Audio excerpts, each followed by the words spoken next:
ablation procedure. Please, Professor Thomas Frohn.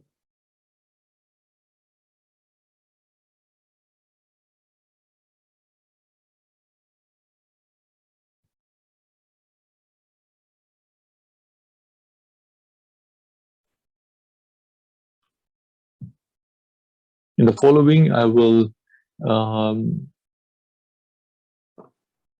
provide you with data from our experience in treating lung cancer and lung cancer metastasis, and we are proud to give you our experience, especially in those indications. If you look in oncology, it's currently clear that interventional oncology is a major part in oncology and will further increase the value of interventional radiology, interventional oncology. What is the role, especially in the education? So for interventional radiology, it's important to define people who have an interest in interventional radiology. We have to see the residency is most competitive as a medical specialty, especially in US. And we offer numerous management options for those patients, and there's an increased role in palliative care. Interventional oncology, also in the lung, has to differentiate whether we are performing image-guided diagnostics, image-guided treatments, subspecialization, multimodality, and interdisciplinary treat. And what is important, it's for the first time also a patient-facing frontline position. You have to deal with the patient, you have to define the role between patient and interventionalist. The development means that we have to understand more on the biology and pathology of disease, on the technology, on the devices, on the accoutrements. We need as an essential image-guided knowledge, and we need procedural treatment skills in order to access, to map, and to perform action. So in lung cancer and lung metastasis, interventional oncology can mean that we first of all have in the interventional service a diagnostic and biopsy arm, which is documented here, and then we have maybe fluid drainages, and then we have interventional oncology by performing procedures, and this can be then divided to vascular pain procedures, especially in that area. So it's important that we differentiate, that we train our people in our departments, and that we direct our imaging equipment in this direction in order to follow the diffusion of innovations, especially in that respect. One of the major goals which I try to push in Frankfurt is to have translational research by defining options, by developing and performing concepts in clinical trials, like the SURSU trials, workup, multi-center studies. That is very important in order to find that. Interventions in lung cancer can be performed either vascular, in the angiography, like it's shown here, CT-guided, ultrasound-guided, and under certain circumstances, also MR-guided. I want to start with intra-arterial therapies of lung tumors. I will define with you the definition of those areas. We will define new technological developments. We will define what are the best perfusion embolization therapies, and what will be the future developments, transvenous chemoembolization, transarterial bronchial perfusion, ablation therapies. First way to go, this wouldn't make sense, is to perform a transarterial bronchial embolization. So we are accessing the bronchial artery, we are looking at the vascular network, and then we can define whether we can perform here a perfusion of that network or perform an embolization, but knowing that first of all, there's an enormous variation in this vascular supply. Often the right bronchial artery arises from the intercostal bronchial trunk in more of 90%. So it's very important to define that and to look also for this problem. And we have a vascular supply of the spinal cord, especially from the left bronchial artery. You have to be very careful, because if you see it here, then you suddenly have an access to the spinal artery.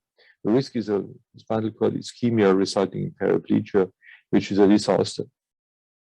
This is why isolated lung perfusion was first performed by Poland, published in 2007, and he was perfusing the lung by the pulmonary artery. And he could show that the tissue concentration after this perfusion, for example, for doxorubicin, was 20 to 25-fold higher. So there could be a first pass effect in that. Here my technicians, and I'm very thankful to this great team I have here in Frankfurt. And this was then documented by a recent animal study in Ports, where Dr. Barabas showed that using a doxorubicin mixture in transpulmonary chemoembolization by the pulmonary artery has a mild or temporary increase of pulmonary pressure, no pathology through the lung, no ischemia of the brain. This documented how effective this can be. How the treatment is done. We insert the femoral vein, then we go to characterize the pulmonary artery, then we look for the feeders for the tumors, we look for pulmonary arteriovenous shunt, sorry. Then we can place a balloon catheter into the segmental artery, and then we are injecting our drugs, mitomycin, gemcitabine, cisplatin, irinotecan, doxorubicin, and we can embolize lipidol as a permanent embolization material, or microspheres like Embocept S as a temporary agent. Here is again shown, it's a percutaneous procedure. We have a local regional drug application. It's selective and it can be performed bilateral depending on the extent of disease. Here you see a typical angiography. We are inserting the pulmonary artery.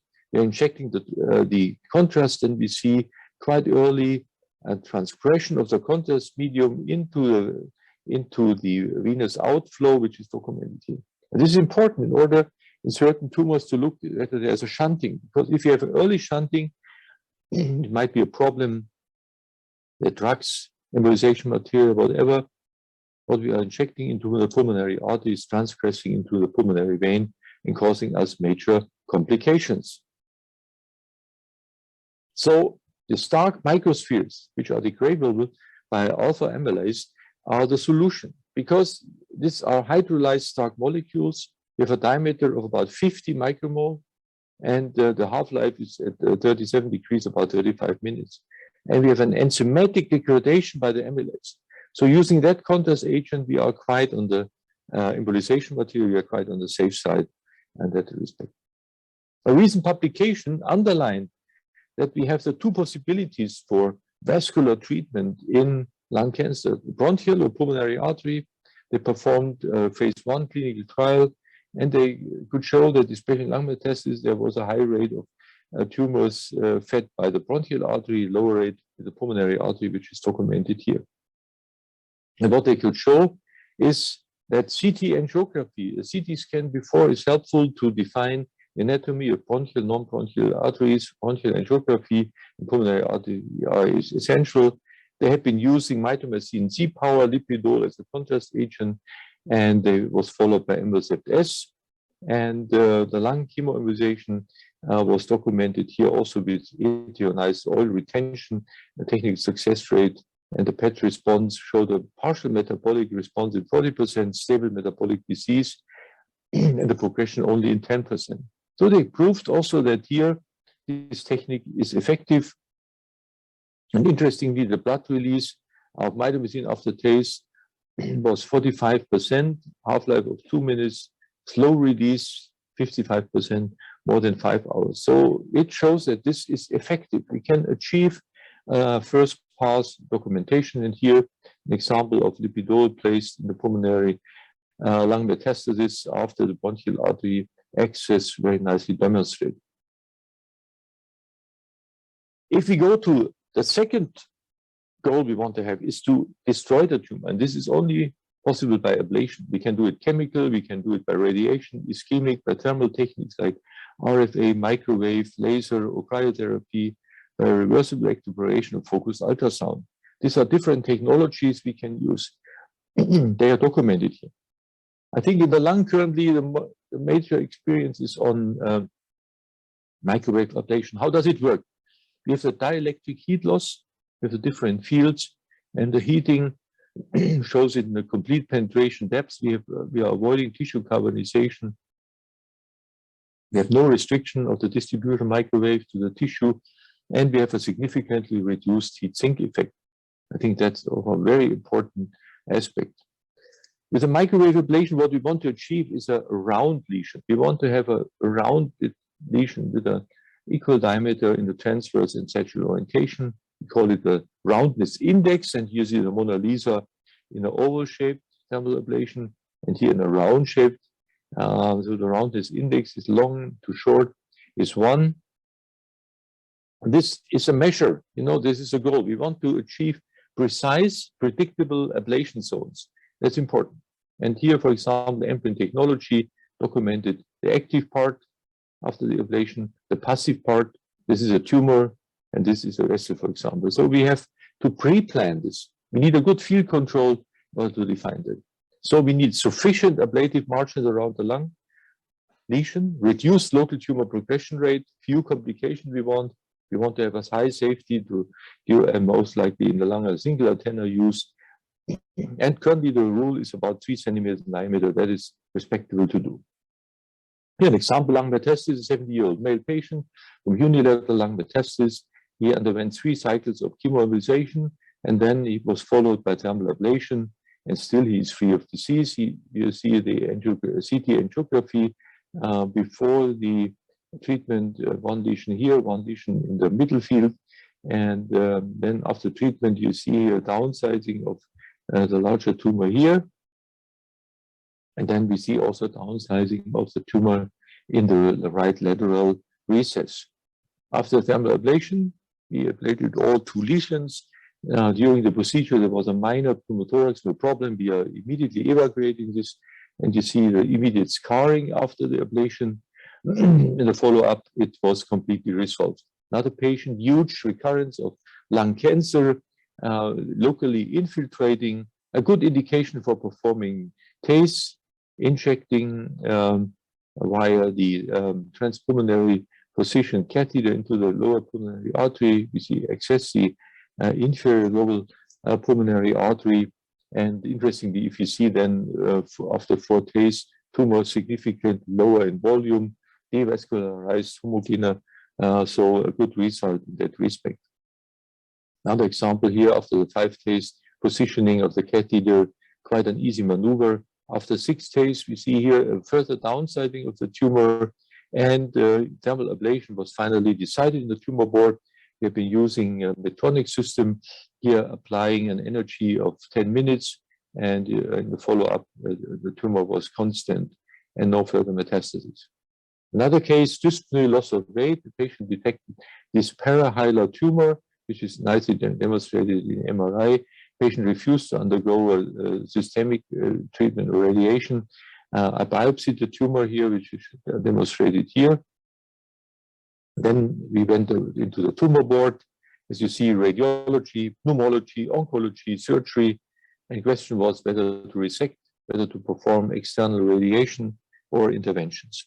Finally, the patient and me decided to perform a regional application. I inserted a catheter into the pulmonary artery. We performed an angiography documenting in cone beam CT the hypervascularization of the lesion. Here, the CT follow-up showed already after 2 cycles of downsizing. Finally, we decided to perform a thermal ablation, which is documented here. You see the heat loss, the vaporization, and at the very end, the follow-up showed the scarring, but the tumor was completely ablated.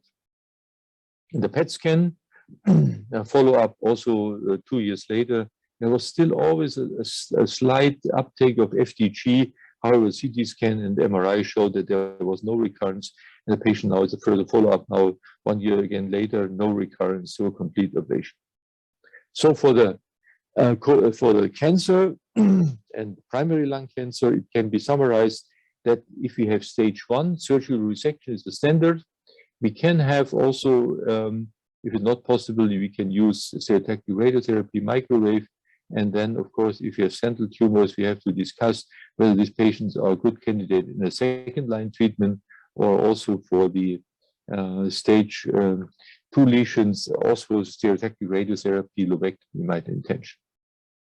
Let's look at our data. In Frankfurt, we have treated meanwhile more than 300 patients, chemoperfusion and chemoembolization. You see maturity lung cancer, colorectal cancer, breast cancer, lung metastases, and sarcomas.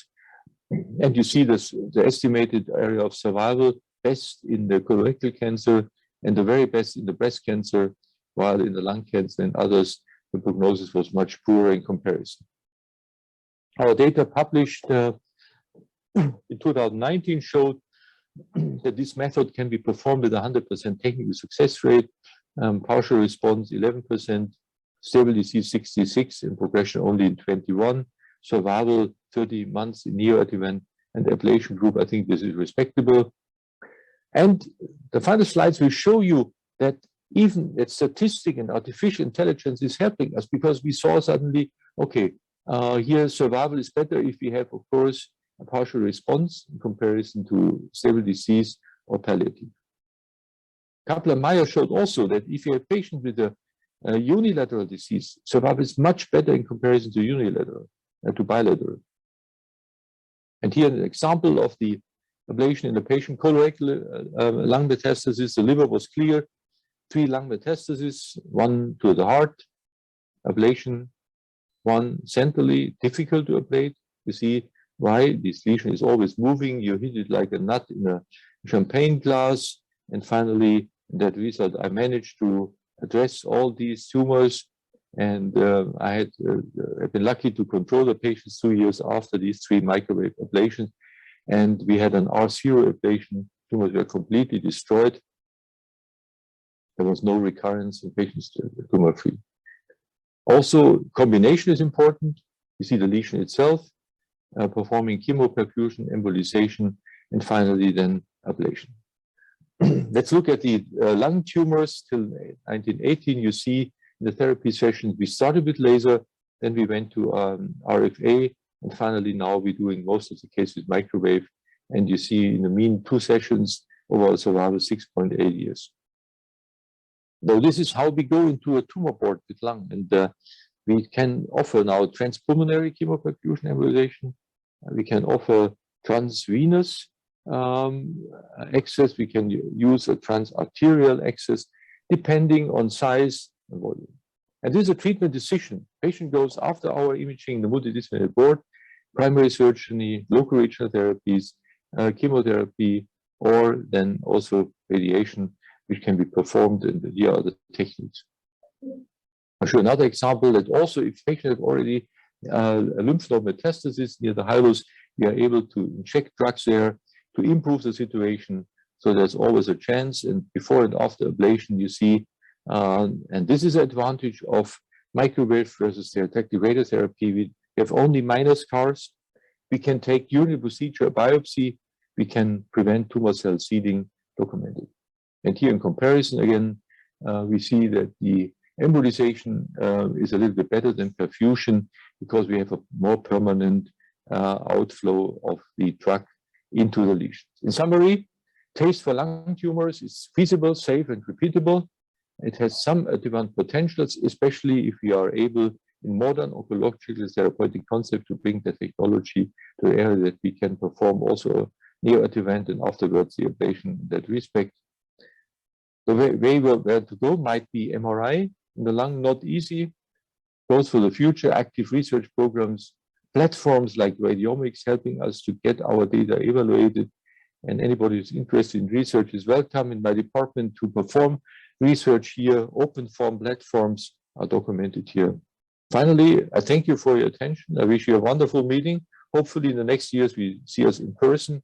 And if you have interesting cases or want to get more information, don't hesitate to stop here in my email or call me, or we do a chat in order to help you, assist you, and or assist your patients. Thank you. Thank you very much, Professor Thomas Vo. And we hope to see you in the next Congress in person. Yeah. And we move on to the next presentation of Professor Boye, who is very famous among the radiologists in Vietnam. And he is now chairman of Radiology Department, Clermont-Ferrand University Hospital and School of Medicine, and vice president of SFR. And the presentation is about angioplasty and stenting for superior vena cava syndromes. And please. la Société vietnamienne de radiologie pour son invitation. On est très heureux de nous retrouver parmi vous aujourd'hui pour cette présentation qui est consacrée au syndrome de la veine cave supérieure et la prise en charge par un traitement endovasculaire. Nous allons essayer en une vingtaine de minutes d'en préciser un peu les principales caractéristiques techniques, qu'il s'agisse de syndrome cave supérieur d'origine maligne, les plus fréquents, ou d'origine bénigne.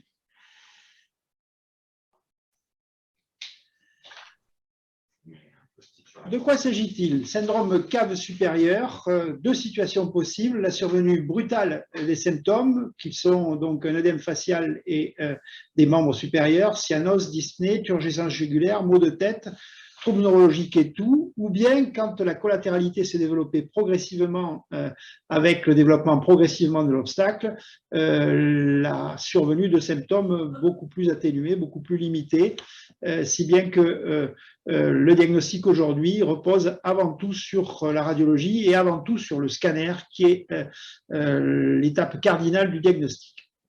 Excusez-moi, de vous faire part de toutes les étapes techniques en 20 minutes. Il me semble qu'il fallait sélectionner les questions essentielles que voici. Elles sont au nombre de 8, en commençant par les 3 premières. Doit-on réaliser une dilatation au ballon simple ou un stenting? Si on fait un stenting, doit-il être réalisé seul après prédilatation ou complété par une dilatation? Et troisième question, quel stent choisir?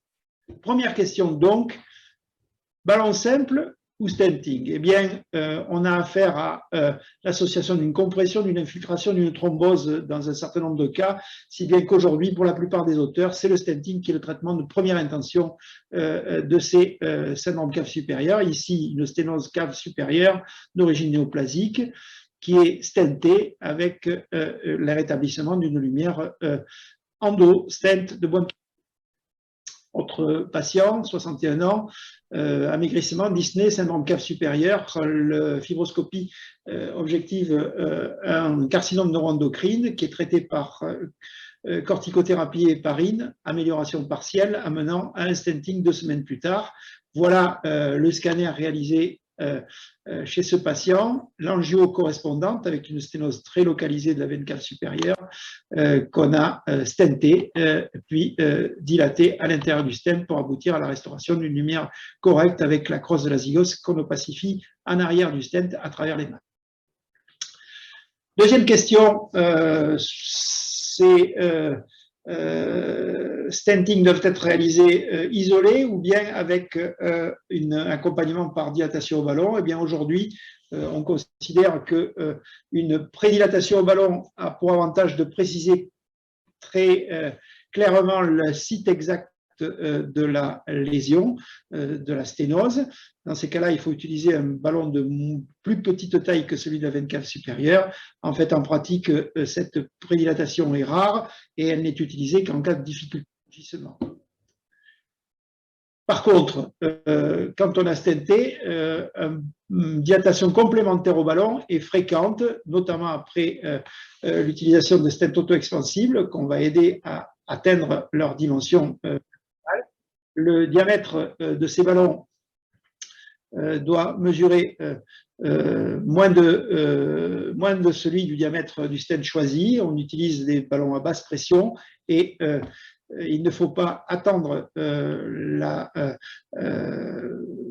l'expansion complète du stent qui, quand il est auto-expansible, va bénéficier de la force radiale qui s'exprime lentement après cette mise en place du stent. Troisième question, quel stent utiliser? Dans notre esprit, ce sont des stents auto-expansibles qui doivent être préférés. Le franchissement est plus facile et dans notre équipe, nous utilisons toujours dans cette indication le wall stent depuis de longues années. Ce wall stent doit être choisi un peu plus long que la longueur de la lésion traitée, avec un diamètre qui est celui de la veine cave supérieure. Il a pour inconvénient de se raccourcir un peu et de façon asymétrique et d'exposer au risque de migration parce qu'il glisse. Donc, il faut des stents suffisamment longs. L'avantage principal du wall stent, c'est qu'il y a une grande antériorité. Des publications multiples ont été utilisées avec ce stent. Il est recapturable, il est souple et on dispose d'une panoplie de diamètre et de longueur importante. Mais à côté de ça, vous pouvez utiliser d'autres stents auto-expansibles en utilant en particulier qui ont l'avantage de ne pas se rétrécir. Les stents portés par ballonnet sont aujourd'hui abandonnés dans cette indication. Ils sont moins précis, ils sont plus courts et en pratique, après des utilisations au début des années 90, ils ont été progressivement abandonnés. Faut-il utiliser des stents à élution de médicaments? En théorie, oui, puisqu'on a affaire à une sténose néoplasique, mais les doses ne sont pas celles qui permettent de traiter une tumeur. Peut-on utiliser les stents couverts? Oui, on peut utiliser les stents couverts. Nous les réservons au traitement des perforations et des ruptures parce que leur positionnement est plus difficile et que leurs résultats sont sensiblement identiques à ceux des stents non couverts, même s'il a pu être évoqué une plus longue perméabilité que les stents nus, mais il faut se rappeler que les stents en cave supérieure n'ont pas une espérance de vie très longue. Quatrième question, doit-on respecter la bifurcation cave supérieure, c'est-à-dire la reconstruire en faisant soit un montage en Y avec 3 stents, soit un montage en canon de fusil avec 2 stents? Eh bien, aujourd'hui, la littérature est claire, il n'est pas nécessaire de reconstruire la bifurcation cave supérieure, il suffit de rétablir la continuité avec une jugulaire et un côté, la collatéralité cervico-encéphalique est suffisante pour assurer le drainage de l'ensemble de l'extrémité cephalique du membre supérieur. Que doit-on faire en cas d'accès veineux central déjà en place? Si la chimiothérapie n'est plus nécessaire, eh bien on enlève le cathéter de chimiothérapie. Si elle est indispensable, il faut préserver la perméabilité de ces cathéters de chimiothérapie et de ces porte à 4 en particulier, avec 2 situations. On peut bouger l'extrémité du cathéter et alors on va le mettre en situation de parking pendant le stenting pour pouvoir refaire passer le cathéter dans le stent, et s'il n'est pas possible de le mobiliser, eh bien on le laisse en place en laissant le cathéter entre le stent et la paroi veineuse. Ça ne pose pas de problème habituellement. Voilà une situation de ce type avec, vous le voyez, un porte à 4 du côté gauche, une sténose cave supérieure qu'on va recanaliser par le côté droit en la traversant. On opacifie, on se rend compte que le tronc veineux innominé est correct et donc on va amener ce cathéter central en position de parking dans le tronc veineux innominé pendant qu'on réalise le stenting de la veine cave supérieure occluse, puis ensuite on ramène du parking le cathéter central du porte à 4. Question supplémentaire, après le stenting, faut-il anticoaguler, utiliser des antiagrégants plaquettaires? Eh bien, la littérature n'est pas claire sur le rapport bénéfice-risque. Il n'y a pas de consensus à ce sujet. Il nous paraît logique de proposer au moins un antiagrégant plaquettaire avec Tony, Frédéric Tony, qui en a une bonne expérience. Nous, dans notre pratique, il nous arrive souvent, quand on a recanalisé une occlusion, de laisser en place par la voie brachiale l'implantation complémentaire d'une PICC line pour pouvoir assurer une anticoagulation localisée pour quelques jours.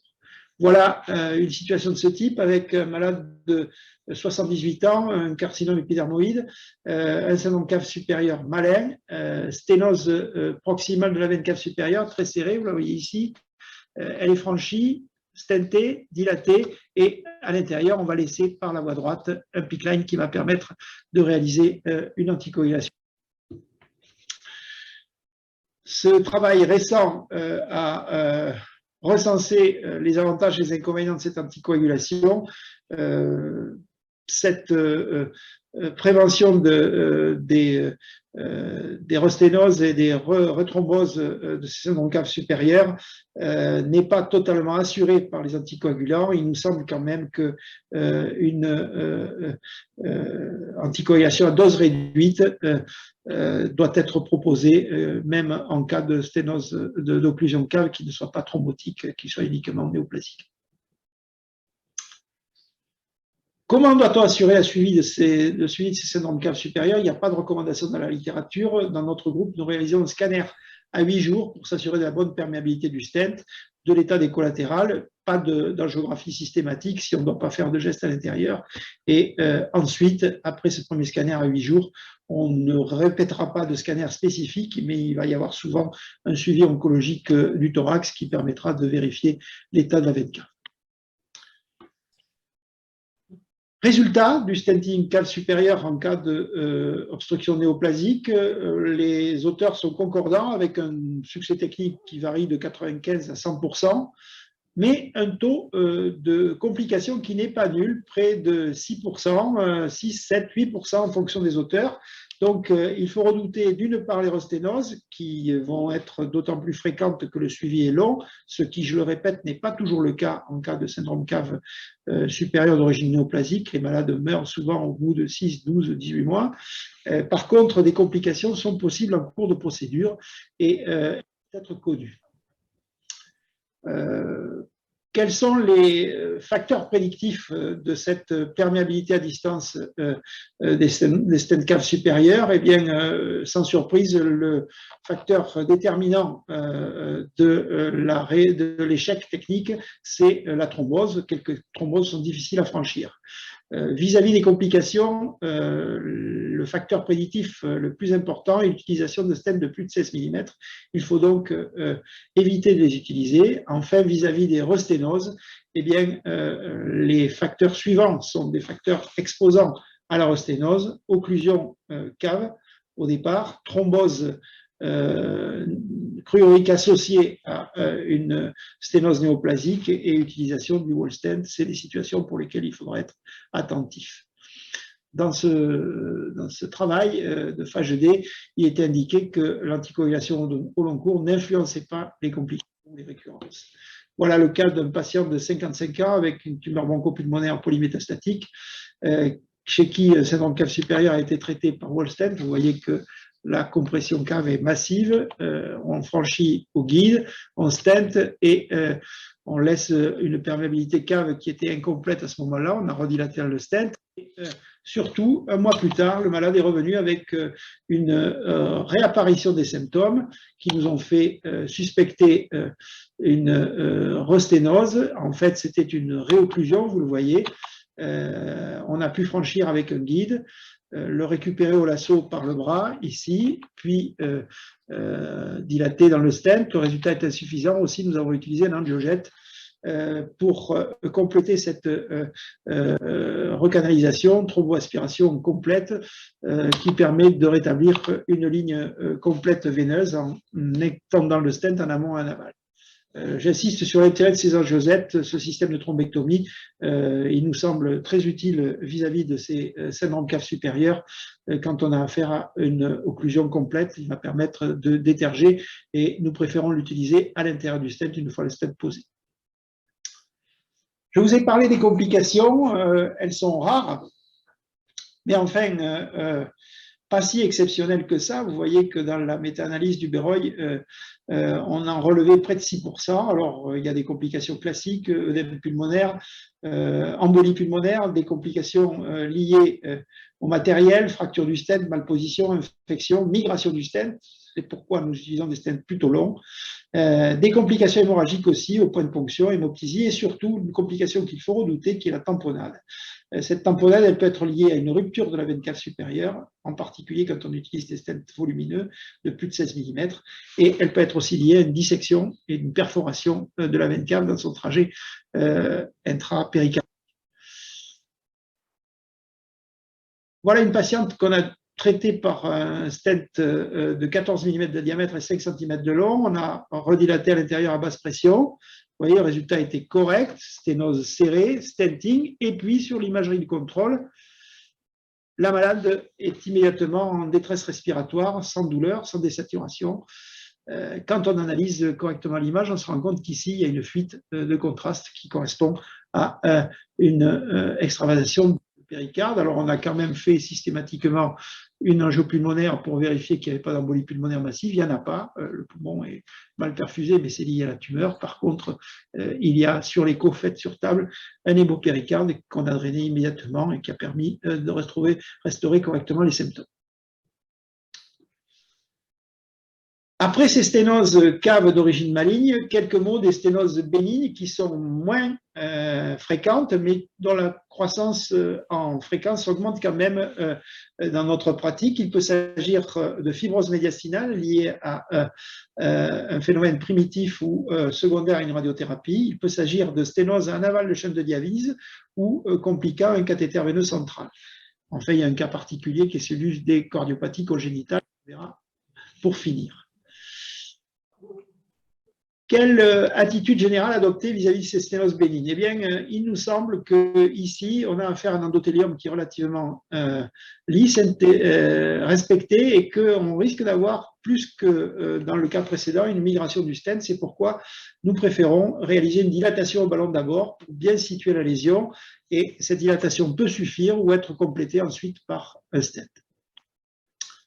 Voilà les résultats habituellement observés dans cette pathologie. Vous voyez que dans cette série de 44 patients, dans 4 cas, le ballon seul a suffi. 44 patients avec une sténose bénigne de la veine cave d'origine médiastinale, c'est une grosse série. 40 ont été traités par ballon avec un résultat insuffisant qui a amené à stenter avec, dans cette série, l'utilisation de wall stent puis de stent en nitinol. Avec cette attitude, on a affaire à des récurrences un petit peu plus fréquentes, vous voyez 20%, mais en se rappelant que les malades sont suivis très longtemps, plusieurs années après. Ce qu'il faut retenir donc, de ces fibroses médiastinales, c'est que le traitement endovasculaire est un traitement de première intention, mais qu'il doit être pensé en ne se coupant pas la route d'une chirurgie ultérieure ou de mise en place de cathéters centraux. Donc, les stentings ne doivent pas être trop longs. Je répète, dans notre pratique, dilatation au ballon simple, qui peut nécessiter l'utilisation d'un ballon à haute pression. Puis ensuite, si on a affaire à un échec, un recoil ou une neurosténose, on peut être amené à utiliser un stenting. Dans cette situation, on utilise souvent une anticoagulation au long cours s'il n'y a pas de contre-indication aux anticoagulants par ailleurs. Voilà un patient que nous suivons depuis près de 20 ans avec donc une fibrose médiastinale primitive et qui est revenu avec une récurrence des symptômes. Il se connaît bien, on l'a déjà redilaté 2 ou 3 fois. Vous voyez que sur le scanner de contrôle, on objective une neurosténose à l'exterminaison du stent qui a pu être redilaté simplement au ballon simple. Voici le franchissement de la lésion, la dilatation au ballon et la restauration de la lumière cave. Deuxième situation, les chaînes de dialyse à l'aval, donc sténose cave en aval d'un chaîne de dialyse sur le retour veineux. Et là encore, le traitement endovasculaire est considéré comme le traitement de première intention. Quels que soient les résultats au long cours, ils seront moins bons qu'en cas de sténose par fibrose médiastinale, mais c'est le traitement endovasculaire qui doit être proposé et dans cette situation, il nous semble que le stenting est plus souvent nécessaire en utilisant dans notre pratique le plus souvent un stent non couvert, mais certains auteurs ont pu être amenés à utiliser les stent grafts. Ça coupe quand même le problème de la confluence avec la veine azigote. Voilà une situation de ce type avec, vous le voyez, un shunt de dialyse brachial droit, un retour veineux qui se fait de façon un peu compliquée en utilisant le tronc veineux innominé gauche, puis la veine cave supérieure. C'est donc une occlusion courte du tronc veineux innominé droit qui a pu être ici stenté avec un bon résultat. Troisième situation, les sténoses sur cathéter veineux central. Là, il faut se rappeler en particulier pour les malades qui ont été dialysés par des cathéters de canaux, des cathéters centraux, que le traitement endovasculaire des sténoses caves doit être proposé avant la mise en place de la fistule de dialyse. C'est facile techniquement à mettre en œuvre. Une autre situation est celle des patients porteurs d'un pacemaker. Il faut si on doit envisager un stenting, enlever les électrodes. Quand on a affaire à une sténose simple, on peut dilater au ballon simple l'électrode en place et ça suffit parfois. Enfin, quand on a affaire à des cathéters veineux centraux, il vaut mieux les mobiliser avant de dilater. Les résultats sont un peu supérieurs à distance que dans le cas de la fibrose médiastinale avec un taux de réintervention qui est moindre, mais je répète, l'espérance de vie de ces malades est plus limitée que ceux qui ont une fibrose médiastinale primitive, qui ont une excellente espérance de vie. Voilà une situation de ce type avec donc une femme qui est en rémission d'un cancer du sein. Elle a eu un porte-à-4 et il y a eu une thrombose de la veine jugulaire.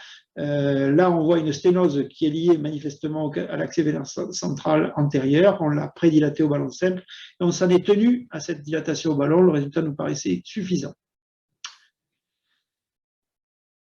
Une revue récente de la littérature a comparé stent couvert et non couvert pour les sténoses bénignes de la veine cave supérieure, qui nous indique que les deux variétés de stents peuvent être utilisées. Les stents couverts seraient un peu plus efficaces, avec donc moins de récurrence des symptômes qu'avec les non couverts.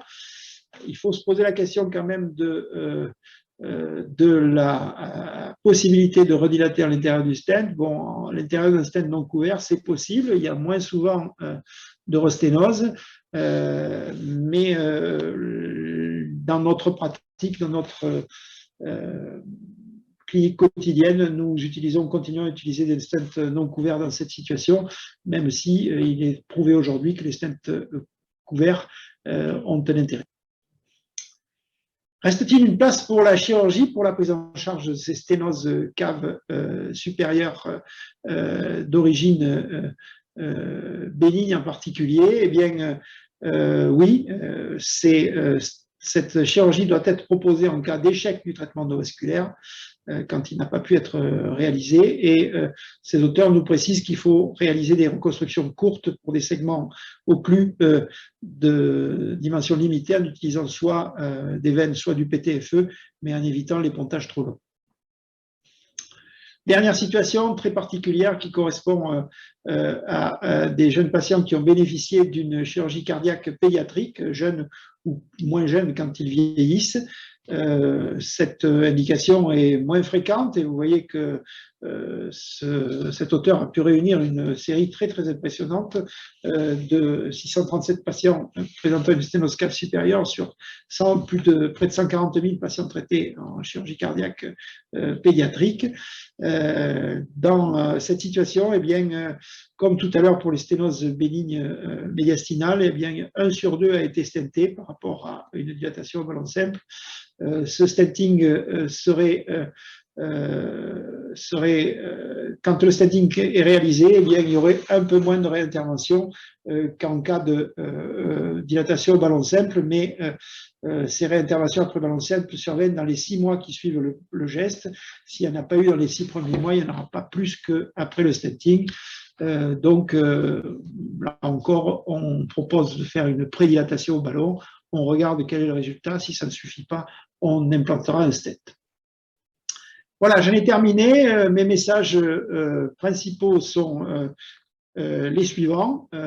Sténose bénigne, traitement par stenting quasiment systématique, direct, qui peut être complété par une dilatation au ballon simple, et nous utilisons un wall stent. Quand on a affaire à des sténoses bénignes,